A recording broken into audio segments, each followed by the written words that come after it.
રાહુલ ભાઈ આપણે અવાર ચૂંટણીમાં ઉભું રહેવાનું હે. વોટિંગ આલજો મારા ભાઈ, હો વોટ આલજો અને હલાવજો. હવે જા જા લુખીસ, પેલી ફીર ખબર હે છેતરીને વોટ લઈ ગયો હે, કશું કામ માં આવ્યો હે? લે ભલા મોણો આવ જૂઠું જેમ બોલો હો. તમારા ઘરની મોરે રોડ તો બને આલ્યો. હવે રોડ તો તે બધાના ઘરની મોરે બનાવેલો હે, કોઈ મારા એકલા ઘરની હોમે બનાવેલો હે? તારા ઘરે રોટલા ના આલી દઉં, તને તો પૂજા ગણે જ નહીં. તારું તો રાશિ શું ના રાશિ શું.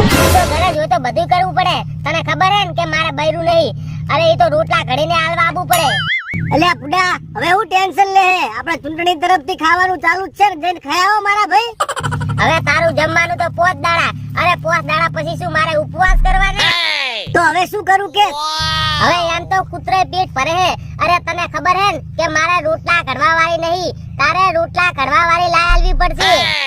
હું જો જીતી ગયો તો તને પૈણાઈને બતાવીશ, અને જો હું હારી ગયો તો તું આખી જિંદગી ઓઢો રહીશ. આવું ના કરતા યાર.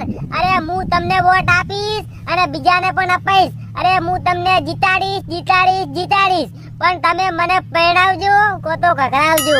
ચિંતા ના કરીશ, તારા માટે કાળી ધોળી કે બુબડી બેરી ગમે એવી લાવશે, પણ તારો દરવાજો ઘરનો ઉઘાડો રાખશે. પણ એ જમીન જગા બને રાખવા પડશે તારે. અરે જમીન તો તમે જગા ભાઈને રાખો કે ભલજી ભાઈને રાખો, પણ તમે મને પૈણાવો કો તો ઘગડાવો, એક કરો.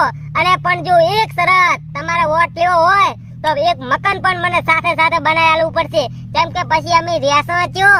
અલ્યા પુડા, તને બૈરું લાયેલું અને હવે તે મકાન નું ઊભું કર્યું, તે તો મારું તેલ પાડ્યું. હવે પુડો આટલું કાઠા થઈને કરી આલજો ને. કશો વાંધો નહીં, તને ઘરે કરી આલશે અને વહુએ લાયેલ છે.